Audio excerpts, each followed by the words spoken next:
Another round of questions. Why did the F-35 crash again? For the third time in less than a year, a U.S. Air Force F-35 Lightning II, a stealth fighter with a staggering $82 million price tag, has crashed. The latest incident occurred on Tuesday, the 28th, 2025 at 12:49 p.m. during a training exercise at Alaska's Eielson Air Force Base. The pilot managed to eject safely, but the jet was completely destroyed, with its wreckage left burning inside the base's perimeter. This isn't just a string of bad luck.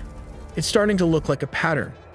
Back in May 2024, an F-35 crashed in New Mexico after a refueling stop, leaving the pilot seriously injured. Before that, in September 2023, a Marine Corps F-35B went down in South Carolina after the pilot ejected mid-flight due to a malfunction. The jet, shockingly, continued flying unmanned for 11 minutes before crashing into a field. Now, in January 2025, the Alaska crash adds another chapter to this growing list of mishaps, sparking even louder concerns about the jet's safety. Why is this happening? Cold weather seems to be a recurring theme when it comes to F-35 issues. Alaska's freezing temperatures have caused trouble for these jets before. In 2018, cold air penetrated the aircraft's systems during landing, overwhelming battery heaters and triggering false alarms. Pilots had to make emergency landings because of this, and Lockheed Martin claimed to have fixed the issue by updating the software to ignore the cold's effects. But with temperatures at Eielson dipping below minus 30 degrees Fahrenheit this week, it's fair to ask if this problem has come back to haunt the jet. Investigators haven't confirmed anything yet, but the Arctic climate definitely makes it a prime suspect. The F-35's cutting-edge technology is another factor that raises questions. Its cockpit is filled entirely with digital screens and software, no traditional analog dials. If you look at the F-16 cockpit, it has a mix of both analog and digital outputs. While this setup offers advanced capabilities, it also leaves the aircraft vulnerable to glitches. In the South Carolina crash of 2023, the pilot's helmet display flickered out during a storm, leaving him disoriented. Following the manual, he ejected when the jet seemed uncontrollable. Later, investigators determined the jet was still flyable, but vague wording in the manual didn't give the pilot much confidence in the moment. Finally, there's the challenge of balancing human and machine. Even experienced pilots can find themselves struggling with the F-35's complex systems. In the Alaska crash, the pilot reported an in-flight malfunction before ejecting. Was it a sensor error, a mechanical failure, or simply the aircraft's technology overwhelming the person in the cockpit?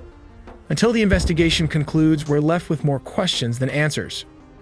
Let's take a closer look at the three variants of the F-35 and their unique differences. Each variant is a single-seat jet, but each one is tailored for specific missions and operational needs. The F-35A is the conventional takeoff and landing variant designed primarily for the United States Air Force and allied nations. This model is built to operate from standard airstrips and stands out as the only F-35 variant equipped with an internal 25mm cannon. This feature allows the F-35A to replace the F-16 multirole fighter and the A-10 Thunderbolt II, also known as the flying cannon. Notably, this internal cannon is not present on the other F-35 variants. The F-35B was developed with short takeoff and vertical landing capabilities, tailored to meet the operational needs of the U.S. Marine Corps. Its specialized takeoff and landing abilities enable it to operate from shorter runways or the decks of amphibious assault ships, while still being fully capable of functioning from standard airstrips. The F-35B is flown by the U.S. Marine Corps of the United Kingdom and the Italian Air Force. The F-35C is the first stealth fighter designed specifically for U.S. Navy aircraft carrier operations. It features longer wings than its counterparts, allowing it to land at slower speeds on carrier decks. The F-35C also has reinforced landing gear to handle the challenges of carrier landings and boasts a larger internal fuel capacity with 9,072 liters, enabling extended range missions. Additionally, its wings are foldable, making it easier to store in the limited space aboard ships. The Lockheed Martin F-35 Lightning II is a cutting-edge stealth fighter with remarkable capabilities. The quest for a fighter jet that could operate in tight spaces, including vertical takeoff and landing, has spanned decades.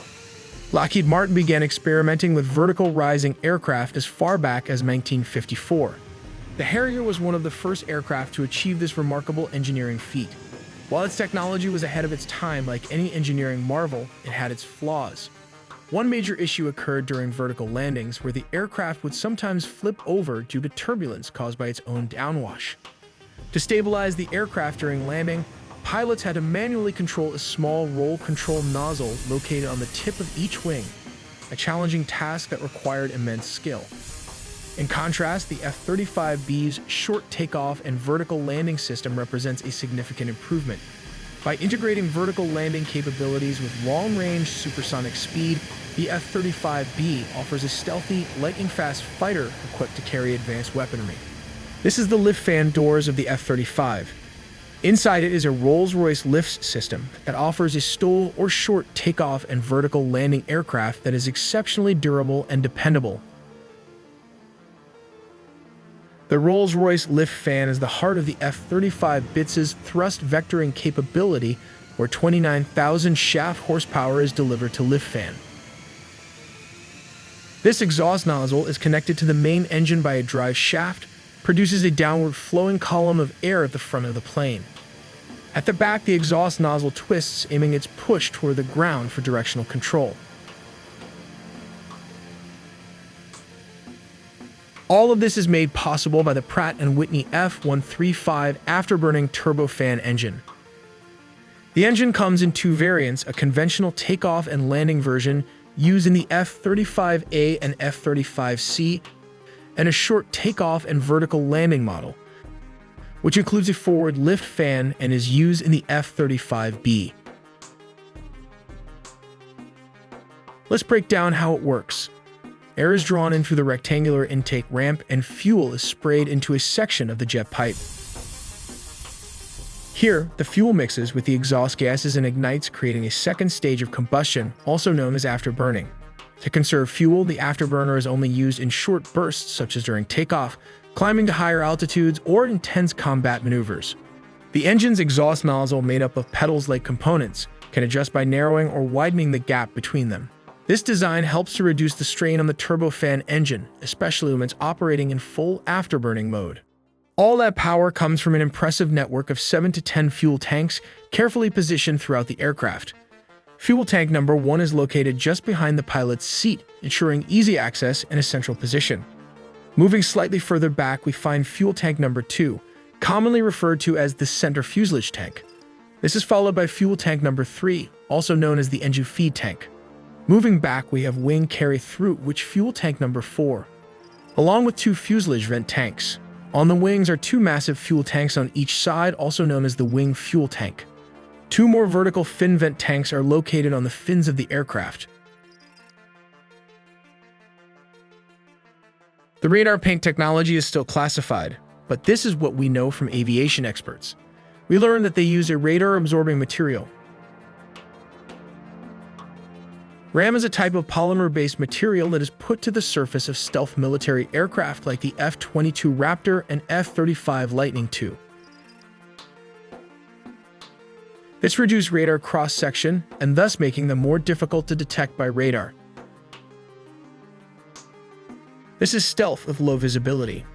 The F-35's aligned edges, decreased engine signature, internal weapon and fuel carriage, and embedded sensors all contribute to its exceptional stealth. The F-35 has an unrivaled ability to elude adversary detection and enter contested airspace thanks to its stealth design from the start. Now let us look at the $4 million helmet. This is the helmet-mounted display which gives the pilot critical flight information and sent directly to the visors. This is the integrated digital night vision device. The helmet is fed with data feed, which displays imagery from a set of 6 cameras mounted on the F-35 airframe, moves along with the head of the pilot. The helmet also provides information about target identity and distance and even recommends which weapon to use, so when looking through the plane, if the pilot sees something that should be hit by a missile or just wants a closer look, all he has to do is look at it to lock on, then flip a switch to zoom in. The pilot can therefore see straight through their own body and the floor of the plane to the terrain below. We also make original engineering content, so please subscribe and hit the notification bell for more videos.